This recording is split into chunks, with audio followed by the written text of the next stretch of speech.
And we're alive. Okay, I was waiting for him. I didn't want to take it away. Yeah, well, I was waiting for you. I didn't want to take it from you. But welcome back this week, guys. We have a game for you today, actually. We're going to take a break about talking about ourselves, give you guys a little break from that. And we're going to play a game and go right into the message. But this is a competitive game, all right? My goal is to beat Karen, and Karen's goal is to beat me, right? We have these things that we're going to balance in our tongue or in our mouth. And we're going to try to balance some die, right? That's the correct word, die? It's not dices. Dice, die? Dice. No, isn't die one, dice more than one? Okay. Drop it in the comments. We're gonna balance these. We're gonna have 4 rounds, all right? Each round, or I guess 2 rounds, 2 full rounds. The first round will be like this, balancing it like this. Second round will be on our actual tongue like this. Okay? You guys ready? I'll go first. Okay. We're going to do the easy round first. The person who balances the most in their mouth wins. Okay. Simple as that. And I have more dice here if we need it. Okay. Oh, this is going to be easy. This one's too easy. Oh, so easy. Okay. Harder than I thought, actually. You're shaking. Oh, my God. Ah! Does that mean you lose? I had no idea. I'll keep going. Look at it. Ah! That's so much harder than it looks. Because I'm not the one shaking it. It's shaking on its own. Okay, I'm ready. Wait, so what do I get? Like 3? I get 3? You lose. Well, okay. I think you win if I get okay, less trial than 3. round then. That's a trial round. You go. Because you lost. Okay. Oh. Don't mess up. Oh. That's less than 3. You suck. What do you mean? Okay, you got 4, but this is a trial round, so it doesn't matter. All right, let's do it at an angle so they can see better, okay? Okay. Like this. You ready? Okay, do you want to get try more? Again. Yeah, let's get more, just in case. All right, so for the real game, it's let's do as many as we can before they fall. Okay. So at the point they fall, that's it. That's the amount you have. Okay. Not including the one that fell. Okay. Okay? It'll be too hard if we just get disqualified if they fall. Let's go. Count. 1. Oh. Oh. Well, that was that's 1. That's not... It's fine. Go ahead. Okay.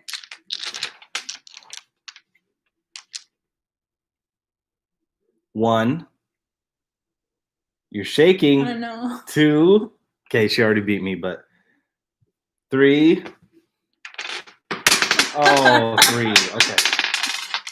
All right, now this one's going to be a lot harder. We'll do it like this. Trial round real quick. Can we do 2 at the same time? Let's do it. Wait, that's impossible. I just realized that's literally impossible. Try it. No, like this.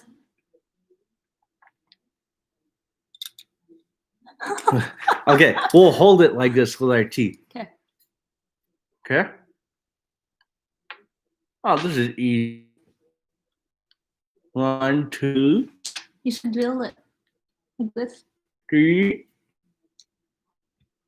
4. Oh, I ran out.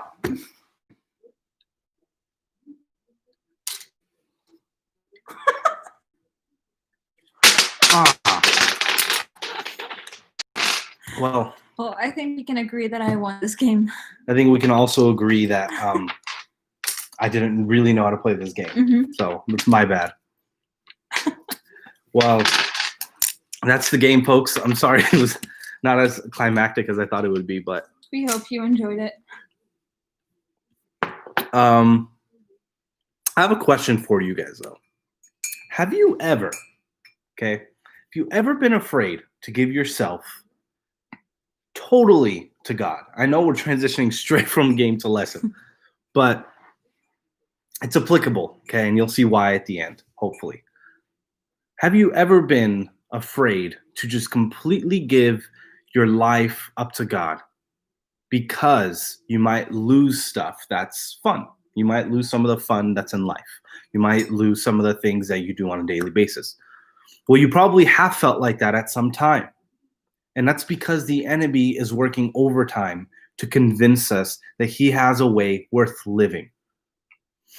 But don't believe in him for a single second, because I want you to know the enemy is a liar, okay? I want to establish something. When we say Satan, when we say the enemy, when we say the devil, when we say any of those words, we are referring to a liar, someone who his sole purpose is to lie. There's nothing else that he is called to do except to lie to you and lie to me. And that's what creates a lot of the lies in our society nowadays, is that so many people have bought the lie of Satan and considered it to be truth, or considered it to be expressing yourself even, or sometimes even difference of opinion, right? We use all those beautiful phrases, but in reality, they are just straight up lies. Well, the real truth is giving ourselves completely to the Lord doesn't actually cost us anything. And it doesn't cost us anything, or sorry, let me rephrase that. It does cost us a lot. It doesn't cost us anything worth having, okay? It will only cause us to live life to the fullest. Isaiah 3:10-11 says, "Tell the righteous that it shall be well with them, for they shall eat the fruit of their deeds. Woe to the wicked, it shall be ill with him. For what his hands have dealt out shall be done to him." Now, I want you to think, in the game, we were balancing a few things, right? There's so much uncertainty on what's going to fall, what's going to actually land, what's going to stay, who's going to win, all that stuff. When we give our life to the Lord, we live a life of certainty. We know what's coming next. While we might not know the specific details, whether a traumatic event might happen next year or 2020, right? No one knew about 2020, and a lot of Christians obviously have died through COVID. While we don't know the exact I guess you can say instances that'll happen with the little thing. I don't know what it's called. Okay, I've heard it like a million times. I don't Like know. a tongue depressor. Tongue depressor. I think that's what Charles told me it's called. Okay. Anyways, we might not know the specific instances something will happen, but we have a life full of certainty. So that shaking you would see, it wouldn't happen in our Christian life. That shaking would remain stable and things would be balanced in our lives, even if things go wrong. There's a common misconception, actually, that giving our life to the Lord fully means that we can't travel. We can't have fun. We can't play games, video games. We can't watch movies. We can't go out. We can't even laugh.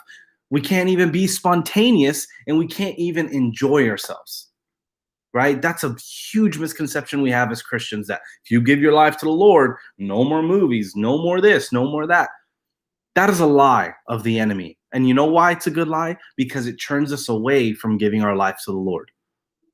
The fact is, Jesus' life on earth was a perfect example of a life because it was totally given to God. He was a walking example of the benefits of living for God.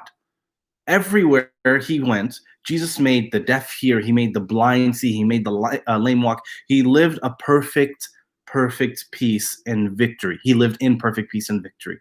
He was entirely healed, entirely victorious, and entirely free. So there are a few questions. Instead of points today, I have a few questions that we need to unpack, ask ourselves, and figure out the answer to.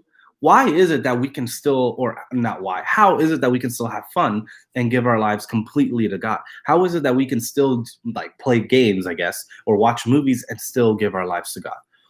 The first question I have for you, though, before we get to those, is do you think you would miss out on a lot of the way oh, I read it wrong. Do you think you would miss out on a lot of what you live, of how you lived every day? Sorry, rephrase the question weird. Do you think you will miss out on a lot in your daily life giving your life to God? Well, the first question actually trips us up all the time because we sometimes think that we can't live life having fun, like I said, and also walk in the victory of God at the same exact time. But the fact is, Jesus did it. Okay, it might not show that Jesus was playing this game with this kid, or they didn't have movies, but playing sports. It doesn't have that stuff in the Bible. We don't know what he did for leisure, but we know that he lived a victorious life and he had a very, very fun life. If you guys read the Gospels, he had a freaking fun life, really, really fun life. Okay. the way Jesus lived did not only give him a fun life, it gave him a life that allowed him to rule over the enemy. And we know that a life with God will actually be more fun and fulfilling than others because of John 10:10. It says, "The thief comes only to steal, kill, and destroy. I come that they may have life and have it abundantly." Jesus promised us a full life through him. But what's the catch? That's always a question. To live like him, we must have victory over every area in our lives. That's the catch. To live like him, we have to give up everything to God. So, for example, if you're in video games, okay, just make sure the video games don't have control over you. Also, what games are you playing? There's some games out there that have nudity. Some games out there that have different things that your parents wouldn't approve of. Some games out there have things that you yourself don't approve of, but you still play them, right? Now, I'm not referring to any specific games, but Grand Theft Auto, for example, is a very popular game that is played by almost every high schooler who has a console, PlayStation or Xbox. Now, that game promotes a lot of promiscuity. It promotes a lot of bad things. You can hire. I don't want to get into it, but you can do really bad things in that game, and it is promoting a lifestyle that is not healthy. Now, don't get me wrong. I'm not saying if a game has a single ounce of blood, don't play. That's to each their own. You have your own parents. I'm not the one to judge you. I'm not the one to decide that for you. But I do know that there are certain games that has stuff that you wouldn't want yourself playing and your parents wouldn't want yourself playing, and no one would really want yourself playing except the world, right? So that in that example, you have to have control over the games. Now, let's say you're going to the movies. You're going to the movie theater. Well, you can't now, but let's pretend COVID doesn't exist. You're going to a movie theater. We have to make sure we're watching the right movies. We also have to make sure that the movies are not an addiction. Me and Karen signed up with this membership, I guess, called AMC. What is it? AMC Stubs A-List. Okay. The AMC Stubs, and then there's AMC Stubs A-List. And we signed up with them about a year and a month ago, something like that. And the way it works is you pay like $24 a month, and you get to see up to 3 movies a week for free. Well, I guess for the 24, right? Those movies could be in 3D, they could be in IMAX, they can be in Dolby, they can be a movie again, like you can watch the same movie 2 or 3 times, whatever you want. Imagine how easy it is for me and Karen to get super addicted to watching movies to where we would actually go the 3 times a week. I don't think we've ever actually gone the 3 times a week, right? Mm-hmm. I'd say max, like on a really free month, we went like once a week. And even then, we watch the movies. We're careful of the movies we select. Mm-hmm. So God is not telling you, give up the movies, give up the games, give up all this stuff. He may be, actually, but if you don't have control over them. And now if you're questioning in your mind, do I have control over them? Maybe that's an answer to take a step back for a little while. Make sure you do get control over them and put your console in your closet or in your mom's closet or dad's closet. Put the movies away for now, save your money, don't eat out as much, do whatever it is that has control over you. Stop doing whatever that is. I just said do whatever it is. I meant stop doing whatever it is that has control over you. Now, if you're into playing basketball, the same applies with sports. Sports can become an addiction. Sports can have control over you. This is a reality, guys. The way Jesus lived is he lived life in victory and peace all the time. So nothing, and I mean it when I say nothing, could have control over us. That means coffee or caffeine. At any moment, I should be able to completely be sold out for the Lord and not have caffeine. I know it's a dumb example, but it's the same with everything else in our life, even good things, even innocent things. So actually, my question to you, Karen, is, was there ever something that was seemingly innocent that started to take control over you and you realized and you have to take a step back? It's funny you mentioned basketball because it's something that is so innocent that if anything, like we should be promoting it. When I first got my Apple Watch, I have an Apple Watch, there is like this screen. It shows you circles of the calories you burn a day, like how much you move and your exercise, how long you exercise for. And that was my lock screen. Should I show them? I'll show you. Sure. I didn't even know. Oh, that. For just, visual learners. You probably won't see it, but. You can't see it, but see the circles? So that was the lock screen. So every time I look at the time, I see how many calories I burnt and how many steps I took, to the point where it started taking over me, that if I don't walk enough, or if I don't achieve my calorie goal, I'll like beat myself up at the end of the day. And Mm. I noticed it was taking over me, because sometimes I wouldn't even be like paying attention to the people I'm with. I'm just Yeah. paying attention to achieving my like goal just for the watch. Yeah. Not even for like the actual, like for the real reason why I got the watch. It might sound silly, but I Mhm. asked her to come up with something so innocent, because that is the everyday stuff that we need to have control over and give our lives to God. So to live in this victorious way, to live like Christ, the second question is, do you have to give up your whole life to do it? Yes, you do. Okay? We have to trade our lives for the kind of life God has for us. So it's unfortunate. We have to trade our sickness for his healing. We have to trade our fear for his faith. We have to trade our insecurities for his peace. It's so sad. If you can't tell, I'm being sarcastic, right? We have to trade everything that's wrong, everything that's so terrible in our lives and as human beings, for the glory and the victory of God. And Jesus' prayer to God before leaving the earth, he prayed, Father, the hour has come. Glorify your Son, that your Son may glorify you. Now he talks in third person here, okay? So pay attention to this when I go on. For you granted him, Jesus in third person, for you granted him authority over all people, that he might give eternal life to all those you have given him. Now this is eternal life, that they know you, the only true God, and Jesus Christ, whom you have sent. Giving up our lives to God is not a bad thing.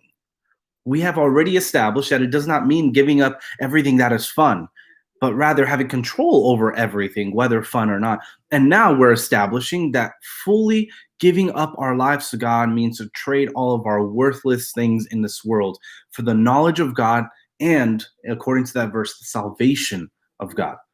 So, Karen, why do you think it's so hard for some people to give their lives to God? I think sometimes it's hard because, like you mentioned before, some things just take over us. They Yeah. take like strongholds over us, to where we feel like we can't, like it's either or. Like I just can't get closer to God because I can't stop doing this thing. Mhm. And sometimes it's not because you don't want God, but sometimes because it that thing, whether it's good or bad, it just controls you so Mhm. much, to where you can't give it up. Yeah. It's almost like an addiction. Whether Yeah. it's good or bad, it's taking over you.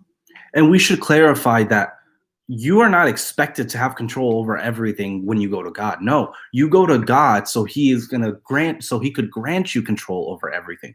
I'm not saying you have to go to God and eliminate all your addictions beforehand, or eliminate everything that is of this world beforehand. That is false. You go to God willing to let go of everything in your life, and he will give you control over the strongholds that have been so deep on you and had such a deep grasp on you your entire life.